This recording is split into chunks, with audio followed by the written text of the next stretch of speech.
वो कॉलेज के जमाने गए जब कृषि कॉलेज अलग से खोला जाए। सामान्य विश्वविद्यालय में भी अब एग्रीकल्चर की पढ़ाई हमारी सरकार कराएगी। जोरदार अभिनंदन करो। आने वाले समय में मध्य प्रदेश के युवाओं के लिए, खासकर जो 12वीं पास हुए हैं, उनके लिए एक नई योजना लागू की गई है। जो परंपरागत महाविद्यालय थे वहां भी अब बीएससी एजी यानी बीएससी एग्रीकल्चर की पढ़ाई करवाई जाएगी। वहां भी डिग्री वो प्राप्त कर सकते हैं।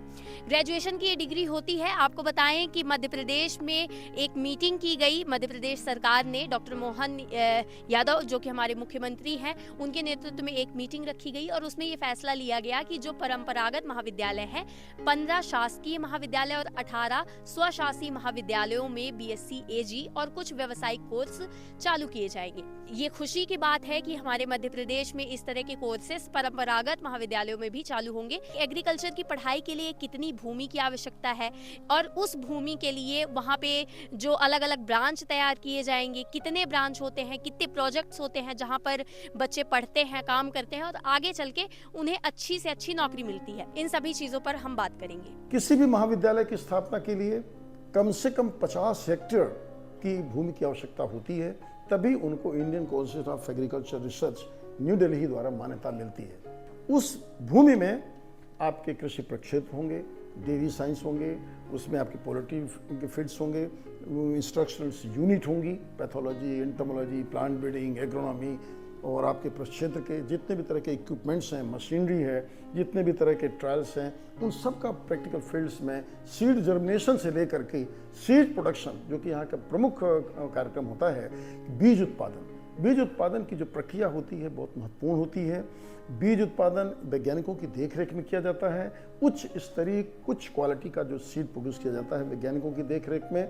उस बीज कि कई प्रकार होते हैं, न्यूक्लियस ब्रीड जैसे बोलते हैं, ब्रीडर सीड बोलते हैं, फाउंडेशन बीज बोलते हैं, सर्टिफाइड सीड्स होते हैं। ये बीज उत्पादन के जो हमारे केंद्र होते हैं वहाँ पर उत्पादित होते हैं और इसके बाद ये बीज विश्वविद्यालय स्तर से आवंटित किया जाता है अलग अलग क्षेत्रों में और किसानों को उपलब्ध कराया जाता है। कि डायरेक्ट एडमिशन किसी भी छात्र का नहीं होता।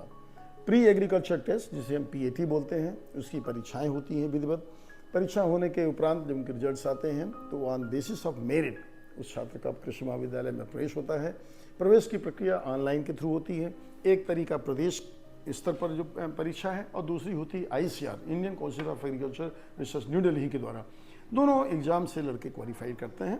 अनुसंधान पर आधारित कॉलेज होते हैं, महाविद्यालय होते हैं, जहाँ पर की थ्योरी और प्रैक्टिकल्स दोनों का बराबर का योगदान होता है। जब तक आपके पास कृषि प्रक्षेत्र नहीं होंगे, जब तक आपके पास विभिन्न विषयों की लैब नहीं होंगी प्रैक्टिकल्स के लिए, तब तक हम छात्र को कुछ भी नहीं बता सकते, समझा सकते। गमले में किसी पॉट में पौधा तैयार करके हम किसानों को प्रोडक्शन टेक्नोलॉजी नहीं दे सकते। इसलिए एग्रोनॉमी जिसे सस्य विज्ञान कहते हैं, उसके लिए कृषि प्रक्षेत्र की आवश्यकता पड़ती है। इंस्ट्रक्शनल यूनिट चाहिए, उसकी लैब चाहिए, जितने भी तरह के उसके कंपोनेंट्स हैं स्टडी के लिए, चाहे सीड जर्मिनेशन हो, चाहे आपकी उस चीज़ की वाइबिलिटी हो, चाहे आपकी उसकी प्लांट ग्रोथ पैरामीटर्स हों, चाहे न्यूट्रिशनल मैनेजमेंट हो, चाहे वीड साइंस का मैनेजमेंट हो, या उसके यील्ड कंपोनेंट्स हों, वो सभी स्टडीज़ फील्ड में हो सकती हैं। और उसके लिए प्रक्षेत्र होना जरूरी है, उसके लिए बेसिक लैब होना जरूरी है, जहाँ पर कि हम उनके जो हमारे जो बायोकेमिकल कंपोनेंट्स हैं या हमारे जो उनके जो पोषक तत्व से संबंधित जो हमारे अनुसंधान हैं वो कर सकें, उनका प्रयोग कर सकें।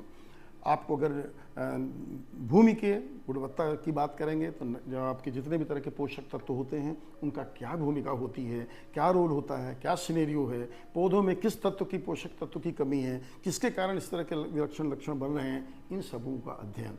फिजियोलॉजिकल बहुत बड़ा रोल है, टेम्परेचर का इफेक्ट कैसे होगा, हमारे ड्राउट में क्या इफेक्ट होगा, कौन कौन सी बीमारियां लगती हैं, बीमारियां किस रूप में आती हैं, सीड बोर्न है, सॉइल बोर्न है, एयर बोर्न है, इंटीग्रेटेड मैनेजमेंट कैसे करना है, कौन कौन से कीड़े आते हैं, कीड़ों को करेक्टराइज करना, पेस्ट को करेक्टराइज करना, उनको समझना लैब में और उनको अलग अलग उनकी सीरीज़ को स्टडी करना, इसके लिए बहुत अच्छी लैब की आवश्यकता होती है। और ये सभी लैब कृषि महाविद्यालय या जो आपके अनुसंधान क्षेत्र होते हैं वहीं पर संभव है। मैं नहीं समझता कि ये जो इस तरह का जो अनुभव या प्रयास जो किया जा रहा है उतना अच्छा सफल होगा या उतने अच्छे उच्च गुणवत्ता के छात्र हम निकाल पाएंगे इस दिशा में, जब तक कि उनको हम ये सुविधाएं न दे सकें। किसी भी महाविद्यालय की अगर स्थापना करना है, कृषि महाविद्यालय आपको खोलना है, तो उसकी बिल्डिंग्स, उसकी लैब, उसके कार्यालय, उसके प्रक्षेत्र, इन सब को अगर हम टोटल अगर इसको क्युमुलेटिव वैल्यू, ग्रॉस वैल्यू निकालें तो कम से कम 200 करोड़ की से कम आपको नहीं लगेगा प्रारंभिक अवस्था में मिनिमम। अगर लैंड की रिक्विजिशन, लैंड की अगर हम बात कीमत ना आके इसके बाद भी, क्योंकि आपको कम से कम 10 से 12 हमारे विषय होते हैं, उन सभी विषयों के डिपार्टमेंट्स होंगे, उन सबकी हमारी लैब होगी, उसके लिए हमको इंस्ट्रक्शनल यूनिट्स होंगी, हमारे सारे इक्विपमेंट्स होने चाहिए, और एक एक विभाग के इक्विपमेंट्स कम से कम नहीं तो मिनिमम से मिनिमम अगर आप करें तो 20 से 25 लाख से नीचे आपको बेसिक चीज़ें आपको देने नहीं मिलेगी। तो यदि टोटल वर्कआउट करें तो कम से कम 200 करोड़ रुपए प्रारंभिक अवस्था में हो तो एक महाविद्यालय की शुरुआत हो सकती है, जिसमें कर्मचारियों की जो वेतन है वो एडिशनल होगा, क्योंकि उनको हर वर्ष के लिए वेतन की जो रिक्वायरमेंट है वो आपको देनी होगी। इसके लिए ये सब बेसिक चीज़ें होना बहुत आवश्यक है, तभी कृषि महाविद्यालय संचालित हो सकता है। अन्यथा सब जिस तरह से आपने देखा है कि प्राइवेट कॉलेजेस में या संस्थाएं जो बनती हैं, खुलती हैं, डिग्री होती हैं, सिर्फ हम वहीं तक सीमित रह पाएंगे। और जो भारत शासन के हमारे जो उद्देश्य हैं कि एक हम ऐसा कृषि छात्र, एक BSc ऑनर्स एग्रीकल्चर का ऐसा छात्र प्रोड्यूस करें जो स्वयं इंटरप्रेन्योरशिप डेवलप कर सके, लोगों को रोजगार दे सके, एक उच्च गुणवत्ता का छात्र जो कि कृषि में पारंगत हो, वो छात्र हम पैदा नहीं कर सकते यदि हम बेसिक सुविधाएं नहीं देंगे। हर विषय में जो आपके विभाग हैं, हर विभाग में कम से कम 3 असिस्टेंट प्रोफेसर की आवश्यकता है, 1 एसोसिएट प्रोफेसर या प्रोफेसर की आवश्यकता होती है। ऐसे लगभग हमारे 12 से 13 डिपार्टमेंट्स होते हैं, जिसमें स्पोर्ट्स और आपका लाइब्रेरी और ये अलग रहते हैं। पर मिनिमम आपकी जो हमारी जो 4th डीन्स कमेटी होती है, जो ICR की या 5th डीन्स कमेटी की रिकमेंडेशन होती है, वो हर विषय के लिए मिनिमम 3 असिस्टेंट प्रोफेसर और 1 एसोसिएट प्रोफेसर की आवश्यकता पड़ती है। तो कम से कम टोटल स्ट्रेंथ अगर अपन देखें तो 50 से 55 हमको टेक्निकल अधिकारी, ऑफिसर्स या वैज्ञानिक असिस्टेंट प्रोफेसर जिसे कहते हैं, इसकी आवश्यकता पड़ेगी। और यदि वो सभी विषय में प्रॉपर्ली अगर उनको पोस्टिंग की जाए तो महाविद्यालय आदर्श रूप में संचालित होगा।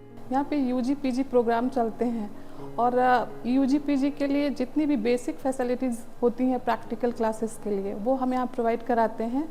बच्चे आते हैं, डिफरेंट टाइप के इंस्ट्रूमेंट हैं हमारे यहाँ जो यूज़ करते हैं प्लांट सैंपल को जैसे ड्राई करने के लिए ओवन का यूज़ किए, और छोटी छोटी बहुत सारी मशीनें हैं, जैसा जिस हिसाब से सब्जेक्ट है, रिक्वायरमेंट है, उस हिसाब से हम फैसिलिटी देते हैं यहाँ पे। आपने देखा कि एक कृषि महाविद्यालय में क्या क्या फैसिलिटीज़ होनी चाहिए।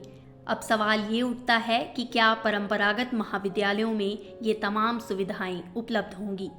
अगर नहीं तो फिर प्रदेश के मुखिया डॉक्टर मोहन यादव ने ये घोषणा क्यों कर दी। इसकी तहकीकात हम अपनी अगली रिपोर्ट में जनप्रतिनिधियों से सवाल करके करेंगे कि आखिर कैसे परंपरागत महाविद्यालयों में BSc एग्रीकल्चर की पढ़ाई वो करवा पाएंगे।